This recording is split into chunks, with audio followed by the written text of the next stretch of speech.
नमस्कार दोस्तों, स्वागत है आपका हमारे चैनल वेल्थ विद गौरव के इस नए एपिसोड पे। इस एपिसोड में हम बात करेंगे कि कैसे आप जब एक होम लोन लेते हैं, जब आप एक नया घर लेते हैं, उसके ऊपर होम लोन लेते हैं और उसकी जब आप ईएमआई भरते हैं तो उन किस्तों के जाल में आप कैसे फंस जाते हैं। बहुत से सालों तक अपने जीवन के अमूल्य 20-25 साल आप उसके अंदर ही बिता देते हैं और कैसे उस होम लोन को जल्दी चुका सकते हैं, प्लस दूसरा उस पे दिया हुआ जो बैंक को इंटरेस्ट है उसको कैसे आप वापस प्राप्त कर सकते हैं। इस बारे में आज हम बात करेंगे। तो अगर आपको ये वीडियो अच्छा लगे तो इसे लाइक और सब्सक्राइब करना मत भूलिए। चलिए शुरू करते हैं। तो दोस्तों, मान लीजिए मेरा एक दोस्त राजीव है और उसने एक होम लोन लिया 25 लाख रुपए का बैंक से 9% की इंटरेस्ट रेट पे और अगले 25 सालों के लिए उसकी मंथली ईएमआई बनती है 21,000 रुपए और टोटल इंटरेस्ट वो इन 25 सालों में पे करेगा 37.9 लाख रुपीस। तो देखिए दोस्तों, केवल 25 लाख रुपए लिए हैं और जबकि अगले 25 सालों के अंदर उसे 37,09,000 का मतलब इंटरेस्ट पेड करना पड़ेगा। तो ये बैंक तो हमेशा फायदे में रहता है, ये बात आप जानते ही हैं। लंबे समय के लिए जब आप होम लोन लेते हैं तो, और उस पर भी 9% का ब्याज दे रहा है। तो इसको आप किस तरह से मतलब इंटरेस्ट को वापस पा सकते हैं, या फिर पहले तो हमें आपकी बात करनी होगी कि ये डिसीजन सही है या नहीं है, यानी कि हमें रेंट पे रहना चाहिए या फिर होम लोन लेना चाहिए। पहले इस पे भी एक डिस्कशन जरूरी है, क्योंकि होम जो होता है, जो घर होता है, वो हमारे लिए एक मतलब बिल्कुल ही प्रोफेशनली उसको नहीं समझ सकते कि बस ये लेना है या नहीं लेना है, क्योंकि आप उसमें सालों साल रहते हैं, आप उसमें निवास करते हैं, आपके बच्चे उसमें रहते हैं और वो आपकी पुश्तैनी, आपकी मतलब जो पहचान होती है उससे जुड़ जाता है। तो आप कहीं से भी यह तय नहीं कर सकते कि हमें रेंट पे रह रहे करके 2-3 साल या 5-10 साल के अंदर घर बदल बदल के और अपना जीवन यापन करना चाहिए कैसे। तो इन्हीं पहलुओं पर आज इस वीडियो में बात करेंगे। तो चलिए दोस्तों, शुरू करते हैं। तो दोस्तों, जब हम बात करते हैं कि हमें एक घर जो है वो किराए पे लेना चाहिए या खुद का बनाना चाहिए, तो सबसे पहले हमारा जो फियर आता है वो है फैमिली सिक्योरिटी के।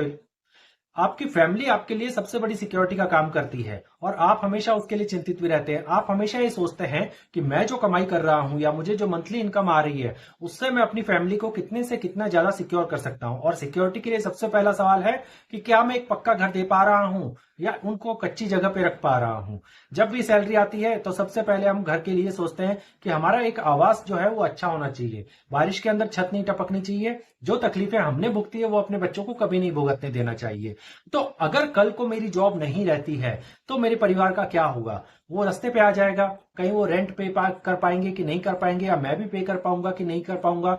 इसके अलावा जब मेरे बच्चे बड़े होंगे तो क्या उन्हें भी इसी तरह की तकलीफ उठानी पड़ेगी? अगर मैं एक रेंट के घर में रहता हूं, उन्हें भी इसी तरह स्ट्रगल करना पड़ेगा, क्योंकि टाइम के साथ चीजें और महंगी होती जाएंगी।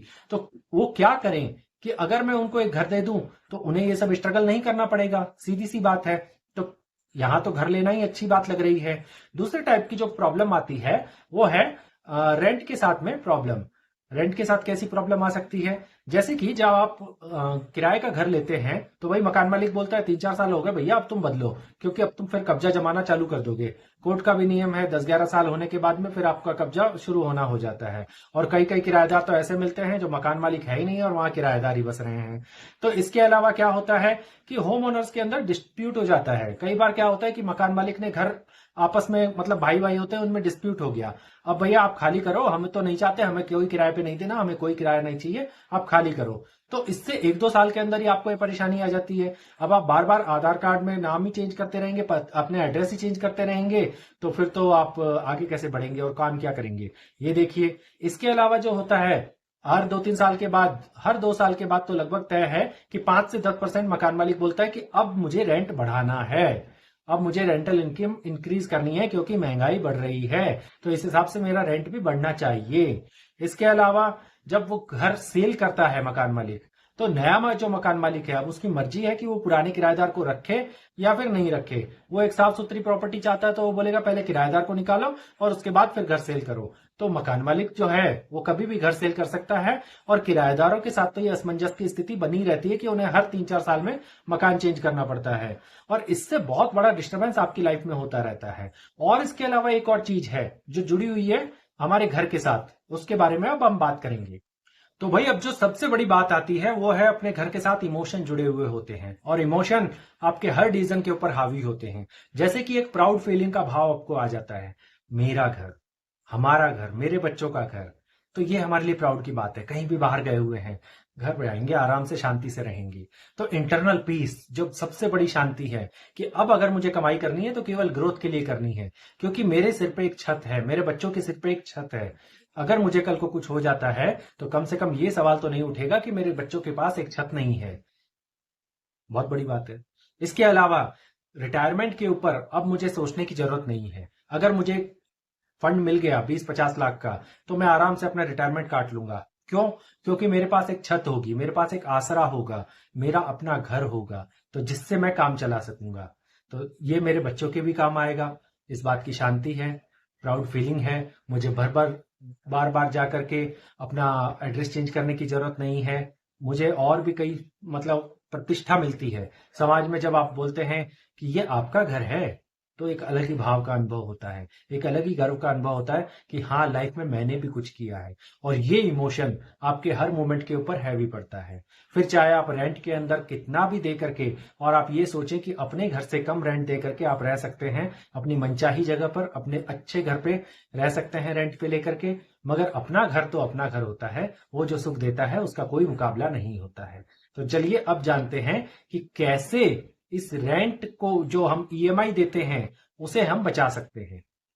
तो दोस्तों, जैसा कि हमने वीडियो की शुरुआत में बात की थी मेरे मित्र राजीव की, जिसने कि एक 40 लाख रुपए का घर लिया, 25 लाख रुपए का होम लोन लिया, 9% की ब्याज दर पे लिया और अगले 25 सालों के लिए लिया। यानी कि जो ईएमआई की किस्त आ रही है, बैंक को उसे पैसे देने हैं हर महीने, लगभग 21,000 रुपए हर महीने उसे अगले 25 सालों के लिए देने हैं। टोटल 25 लाख के लोन के ऊपर राजीव चुकाएगा 37.9 लाख रुपीस का इंटरेस्ट। यानी कि टोटल वो 25 लाख रुपए का loan amount plus 37.9 lakh rupees का इंटरेस्ट अमाउंट, यानी कि टोटल 62.9 लाख रुपीस, 62.90 लाख रुपए बैंक को पे करेगा। दोस्तों, इसके अंदर मतलब 63 लाख रुपए लगभग राजीव पे कर रहा है बैंक को अगले 25 सालों के अंदर, जबकि उसने लिया था केवल 25 लाख रुपए। ये ध्यान देने वाली बात है। अब हम जानते हैं कि पहला तरीका तो ये है कि किस तरह से वो जो इसने 62 लाख रुपीस चुकाए हैं बैंक को, 63 लाख रुपीस, वो वापस से इसको मिल सकते हैं। तो कुछ भी नहीं करना, इसके लिए एक उसके सिप स्टार्ट करनी है 3,000 रुपए की मंथली सिप। जहां वो 21,000 रुपए की ईएमआई दे रहा है, उसका कुछ प्रतिशत मतलब 3,000 रुपए एक मंथली सिप में डालेगा। और ये सिप वो करेगा मिड कैप और स्मॉल कैप के एक संगम के अंदर, 1,500 रुपए मिड कैप में, 1,500 रुपए स्मॉल कैप में। रिटर्न हालांकि उसे बहुत अच्छे मिल सकते हैं क्योंकि 25 साल का टाइम पीरियड है, मगर हम मान के चलेंगे कि ये केवल 15% ही होंगे या 14% ही होंगे। तो 14% के हिसाब से अगले 25 सालों में 3,000 रुपए पर मंथ दे करके राजीव जमा करेगा 9 लाख रुपए। यानी कि इन्वेस्टेड अमाउंट जो है, आप स्क्रीन पे भी देख सकते हैं, 9 लाख रुपए हुआ। और उसका जो टोटल रिटर्न बनेगा वो 81 लाख रुपए बनेगा इन्वेस्टेड अमाउंट के साथ में। यानी कि जो उसे गेन्स मिला है वो 72 लाख रुपए का गेन मिला है इस मिड कैप और स्मॉल कैप के संगम से। अब जो इस पे टैक्स बनता है, अब भाई आप बोलेंगे कि जब वो पैसे निकालेगा तो उसे एलटीसीजी देना पड़ेगा, लॉन्ग टर्म कैपिटल गेन। हाँ, जरूर देना पड़ेगा। तो ये होता है 12.5% के हिसाब से। वो कितनी रकम पे लगेगा? यानी कि 81 लाख रुपीज में से उसका इन्वेस्टेड अमाउंट पहले का 9 लाख रुपए माइनस कर देंगे, तो ये हुआ 72 लाख रुपए। 72 लाख रुपए के ऊपर वो 12.5% की दर से एलटीसीजी देगा, जो कि होता है वापस 9 लाख रुपए। ये 9 लाख रुपए अब हम वापस से इसमें से माइनस कर देंगे 72 लाख में से। तो आपका जो टोटल अमाउंट बचता है वो बचता है 63 लाख रुपीज। और दोस्तों, अब आपने गणना कर ही ली होगी कि लोन अमाउंट कितना था, 25 लाख रुपीज, और इंटरेस्ट कितना था, 37.9 लाख। टोटल कितना था, 62.90, और यहां पे उसको बच रहा है 63 लाख रुपीज। तो हो गया ना उसको वापस से, मतलब पूरा होम लोन अमाउंट मिल गया विथ इंटरेस्ट, कुछ भी नहीं गया। और वो भी कितने थे, केवल एक 3,000 रुपए की सिप चालू करने से। इसके अलावा राजीव क्या कर सकता है, इसके बारे में अब बात करेंगे। तो दोस्तों, अगर आपको सिप के माध्यम से अपना होम लोन और उसका इंटरेस्ट वापस पाने की विधि असरदार लगी हो, अच्छी लगी हो, तो कमेंट में सिप लिखें। चलिए आगे चलते हैं कि अब आप उस 25 लाख के होम लोन को जल्दी कैसे चुका सकते हैं 25 सालों से भी पहले। देखिए दोस्तों, अगर आप 21,000 रुपए की राजीव ईएमआई हर महीने देता रहता है और अगले 25 साल तक देता रहता है, तो उसे उस होम लोन को चुकाने में पूरे 25 साल लगेंगे। पर अगर एक ईएमआई वो हर साल एक्स्ट्रा दे देता है, मतलब 21,000 रुपए पर मंथ वो 12 महीनों तक दे रहा है, मगर 13वें महीने में मान लीजिए कि 12वां महीना खत्म होने पे वो मानता है कि एक 13वां महीना है जिसकी ईएमआई मुझे 12वें महीने के एंड पे देनी है, और वो ये दे देता है, तो इससे उसका जो लोन टेन्योर है वो 25 साल से घटकर 19 साल 3 महीने ही रह जाएगा। तो कितनी अच्छी बात है, उसने अपने 6 साल करीब बचा लिए होम लोन के, और उनकी किस्तें बचा ली। तो ये तो बहुत अच्छी बात है, केवल एक ईएमआई साल की देनी है। इसके अलावा वो क्या कर सकता है, इसके अलावा राजीव ये कर सकता है कि अगर वो 5% की केवल अपनी ईएमआई के अंदर हर साल वृद्धि कर दे, एक्स्ट्रा भी नहीं देनी है, केवल 5% की वृद्धि करनी है हर साल दी जाने वाली ईएमआई के अंदर।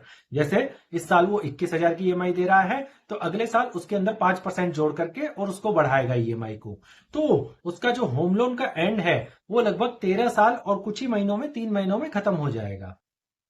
अच्छी बात है। और इससे जल्दी कैसे कर सकते हैं, अपनी ईएमआई को 10% से बढ़ाएगा। इस साल 21,000 रुपए दिए, अगले साल 21,000 प्लस 10% वो देगा, और उससे अगले साल वैसे ही 10% बढ़ाता जाएगा।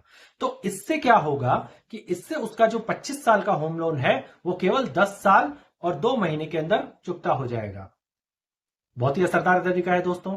आप भी 25 साल का लोन 10 साल में चुका करके अपना मतलब जो माथे का भार है वो हटा सकते हैं और बहुत ही रिलैक्स फील कर सकते हैं। बहुत ही अच्छा लगता है जब आपका होम लोन जल्दी चुक जाए, आपके सिर पे कोई बर्डन न रहे, और अब आपकी जो आय आ रही है, जो 21,000 रुपए आपके बच रहे हैं होम लोन की ईएमआई चुकाने के बाद से, अब आप उसे अच्छे कामों में लगा सकते हैं, एक शिफ्ट कर सकते हैं, या अपने और भी जो इन्वेस्टमेंट ऑब्जेक्टिव थे उनको पूरा कर सकते हैं, उनके लिए कुछ और प्लानिंग कर सकते हैं।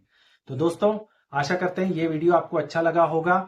चलिए, नववर्ष जो है वो नया साल चालू होने वाला है हम हिंदुओं का, और पुराना साल जा रहा है 31 मार्च के साथ साथ। मगर जैसे जैसे 31 मार्च 2025 आ रहा है, कुछ काम करने हम लोगों को बहुत जरूरी हो जाते हैं। तो वो कौन से काम है, इसके बारे में अब हम बात करते हैं।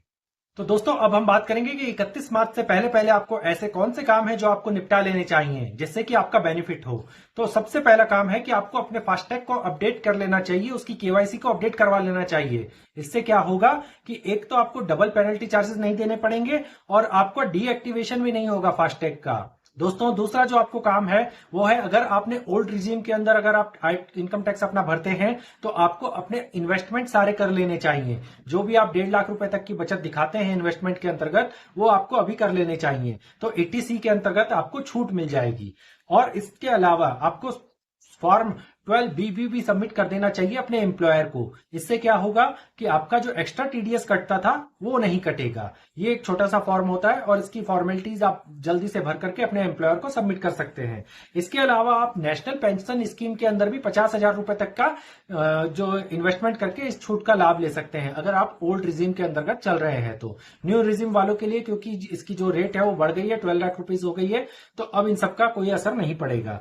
इसके अलावा आप हेल्थ इंश्योरेंस का प्रीमियम भी अपना पे कर सकते हैं। तो ये भी एक ओल्ड रिजीम वालों के लिए अच्छी बात है कि वो इसे भी डिडक्शन और इसके अंतर्गत इन्वेस्टमेंट के में दिखा सकते हैं।